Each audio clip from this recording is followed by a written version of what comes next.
Hello everyone, my name is JaeAIK, and I finally sat down and decided to make the compilation video for the Granblue versus shorts that I made many months ago.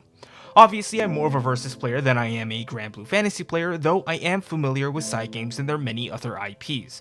So because of that, there were some inaccuracies or things that I've missed while making these series of videos, and the comment section was nice enough to inform me of my mistakes and or little tidbits / fun facts that I'll be including on the side of these videos.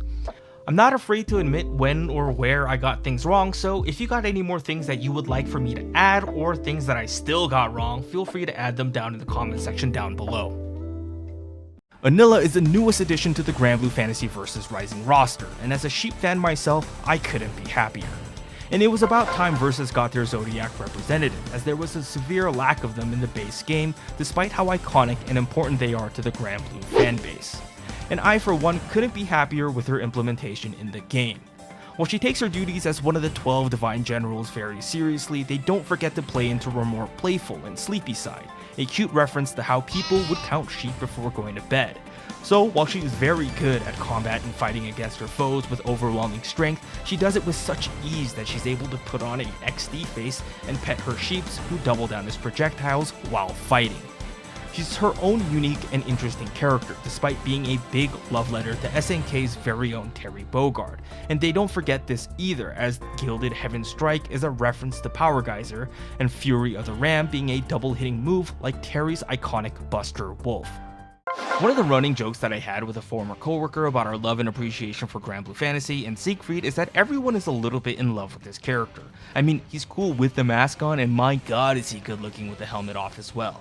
But his good looks isn't everything. Siegfried is an honorable man and member of the Dragon Knights, whose member includes fellow Versus member Lancelot and Percival, and yet to be added, Vayne. And he joins the ranks of these other brilliant fighters thanks to his great mastery with his greatsword, being a mentor to the other knights, and the dragon blood that flows through him, adding greater power to his already strong repertoire of strength. This is perhaps why in the trailer it shows Siegfried constantly installing into something, presumably his dragon blood, to get more bang for buck on his moves, like Percival. And it's perhaps why he's able to switch up his final hit of the Rekka, cementing his mastery over his greatsword, but more specifically showing off why he's Lancelot's mentor. Overall though, I cannot stress how excited I am for Siegfried to be animated like this in full 3D glory.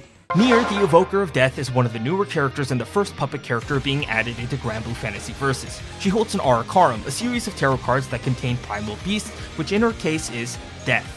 Due to her frail physique and inability to do magic, she was constantly rejected by her family, peers, and those around her, which drove her to the Forbidden Arts in hopes to gain their approval.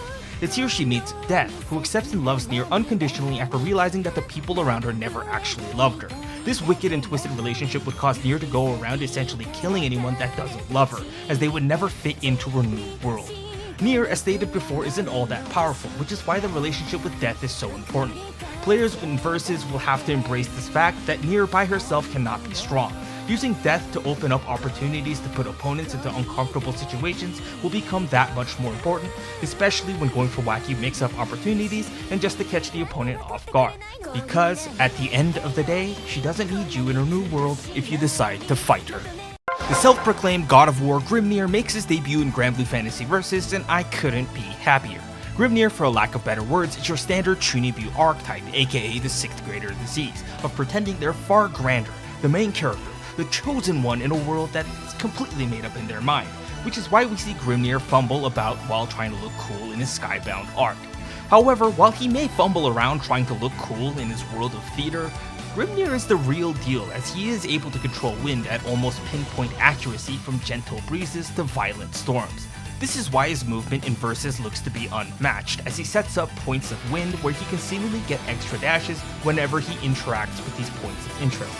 But really, I think the most important thing with Grimnir will be to play with confidence. If Grimnir believes he's fighting against the darkness, you too must embody the spirit to fight against the evil forces that Grimnir believes he's fighting against. Because after all, he is the God of War and the Mad Cyclone.